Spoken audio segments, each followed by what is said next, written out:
Hi viewers, இன்றைக்கி நம்ம Madurai style கறி தோசை எப்படி செய்கிறதுன்னு பார்க்கலாம். கறி தோசை செய்கிறதுக்கு அந்த லேயர் பண்ணுறதுக்காக நம்மளுக்கு சுக்கா தேவைப்படும், மட்டன் சுக்கா. ஸோ அதுக்கு என்னென்ன இன்க்ரீடியன்ட்ஸ் வேணும் அப்படிங்கிறத சொல்கிறேன். மட்டன் சுக்கா செய்கிறதுக்கு நான் இன்றைக்கி இதெல்லாம் தான் எடுத்திருக்கேன். இது எல்லாத்தையுமே நம்ம ஃப்ரை பண்ணி அரைக்க போகிறோம்.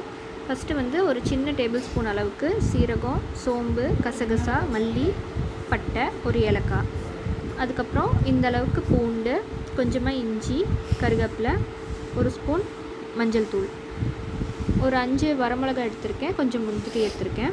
உங்களுக்கு காரத்துக்கு ஏற்ற மாதிரி மிளகா எடுத்துக்கோங்க.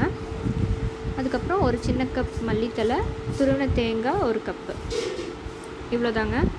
இப்போது ஒரு பேனில் நம்ம ஆயில் விட்டு இந்த இன்க்ரீடியன்ஸ் எல்லாம் போட்டு ஃப்ரை பண்ண ஆரம்பிச்சிடலாம். ஃபஸ்ட்டு இதெல்லாம் போட்டு ரொம்ப கருக்காமல் சும்மா ஒரு ஃப்ரை மட்டும் பண்ணிடணும்.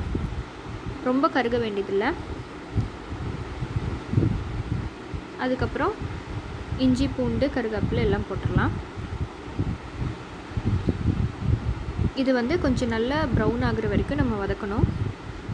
அப்போ தான் அதோட பச்சை வாசம் போய் மசாலா நல்லாயிருக்கும். ஸோ இதுதான் இந்த சுக்கா மசாலாக்கே மெயின் இன்க்ரீடியன்ட். ஸோ இதை கொஞ்சம் நல்லா டீப்பாக ஃப்ரை பண்ணணும். ஸோ இதை ஃப்ரை பண்ணி ஆற வச்சு நம்ம ஒரு பேஸ்ட்டாக எடுத்து வச்சுக்கலாம். இந்த பேஸ்ட்டையும் நான் 1/2 kg மட்டன் எடுத்திருக்கேன். அதையும் ஒன்றா போட்டு குக்கரில் ஒரு 5 விசில் விட்டு எடுத்து வச்சுருக்கோம். இப்போ ஒரு பேனில் கொஞ்சம் ஆயில் விட்டு, கோகோனட் ஆயில் ஆட் பண்ணிக்கோங்க. ஆயில் விட்டு கொஞ்சம் கடுகு, சோம்பு, ஒரு சின்ன பட்டை இதை போட்டு 1 கப் பெரிய வெங்காயம் நறுக்கி வச்சுருக்கேன். அதையும் போட்டு நல்லா ஃப்ரை பண்ணிடுங்க. நல்லா கோல்டன் ப்ரௌன் ஆகுற வரைக்கும் ஃப்ரை பண்ணிடணும். வெங்காயம் நான் மீடியம் சைஸில் ஒரு 4 வெங்காயம் எடுத்திருக்கேன். ஸோ அதை நல்லா தின்னாக ஸ்லைஸ் பண்ணிவிட்டு இந்த மாதிரி ஃப்ரை பண்ணிக்கோங்க. வெங்காயம் நல்லா ஃப்ரை ஆனதுக்கப்புறமா நம்ம ஒரு 2 தக்காளி சின்ன தக்காளி 2 பொடியாக நறுக்கி வச்சுருக்கேன். அப்புறம் மல்லித்தலை, நல்லா பழுத்த தக்காளி எடுத்துக்கோங்க. இப்போ இதையும் போட்டு நல்லா ப்ரௌனிஷ் ஆகிற வரைக்கும் ஃப்ரை பண்ணிக்கலாம். இதை ஃப்ரை பண்ணி முடித்ததுக்கப்புறம் நம்ம குக்கரில் வேக வச்சுருக்கோம் இல்லையா மட்டன், அதை அப்படியே உள்ளே ஆட் பண்ணிக்கலாம். இப்போ இது நல்லா சுண்டணுங்க. அந்த ஹீட்லேயே நல்லா சிம்லேயே வச்சு சுண்ட விடுங்க. இது கொஞ்சம் தண்ணி வற்றினதுக்கப்புறம் நம்ம துருவி வச்சுருந்தோம் இல்லையா 1 கப் தேங்காய், அதுலேருந்து தேங்காய் பால் எடுத்துகிட்டு அதை ஆட் பண்ணிக்கலாம். தேங்காய் பால் ஆட் பண்ணிங்கனாலே உங்களுக்கு நல்ல ஃப்ளேவர் வரும். ஒரு மைல்டான ஒரு ஸ்வீட் ஃப்ளேவரோட இந்த காரமும் சேர்ந்து வரும். அவ்வளோதாங்க. நல்ல தண்ணியெல்லாம் சுண்டிருச்சு. அந்த தேங்காய் பாலோட எசன்ஸும் இறங்கிருச்சு. பாருங்கள் எவ்வளோ க்ரீமியாக வந்திருக்குன்னு. ஸோ மட்டன் சுக்கா ஆல்மோஸ்ட் ரெடி ஆயிடுச்சு. இன்னும் ஒரு 2 மினிட்ஸ் மட்டும் வச்சுட்டு நம்ம எடுத்துடலாம். அவ்வளோதாங்க, நம்ம மட்டன் சுக்கா ரெடி ஆயிடுச்சு. இப்போ நம்ம கறி தோசை எப்படி பண்ணுறதுன்னு பார்க்கலாம். இந்த சுக்கா ஹீட் பண்ணி வச்சுருக்கேன்.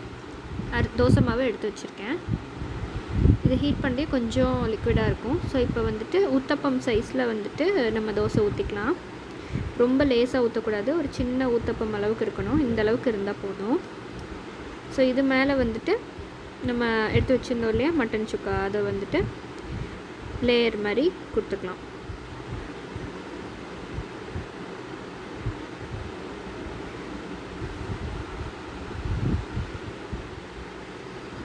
இதை நல்லா ஸ்ப்ரெட் பண்ணி விட்டுக்கோங்க.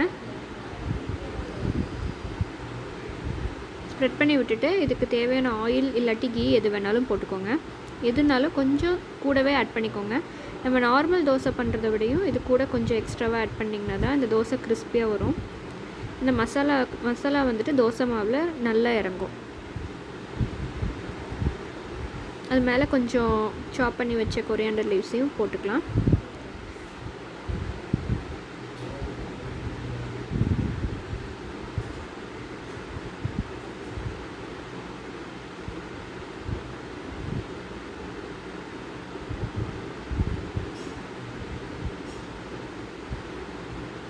பாருங்கள் எவ்வளோ ப்ரௌனிஷாக வந்திருக்குன்னு. இப்போ திருப்பி போட்டதுக்கப்புறமும் நம்ம கொஞ்சம் ஆயில் ஆட் பண்ணிக்கலாம். இது எதுக்குன்னா நம்ம உள்ளுக்குள்ளே அந்த ஃப்ளேவர் அப்போ தான் நல்லா இறங்கும். பாருங்கள், நம்ம சூப்பரான கறி தோசை ரெடி ஆயிடுச்சு. இதே மாதிரி இன்னொரு தோசையும் பண்ணிக்கிறேன். நீங்கள் இந்த நார்மலாக தோசை சாப்பிட்றத விடையும் கறி தோசை சும்மா ஒரு 2-3 சாப்பிட்டிங்கனாலே உங்களுக்கு ரொம்ப ஃபில்லிங்காக இருக்கும்.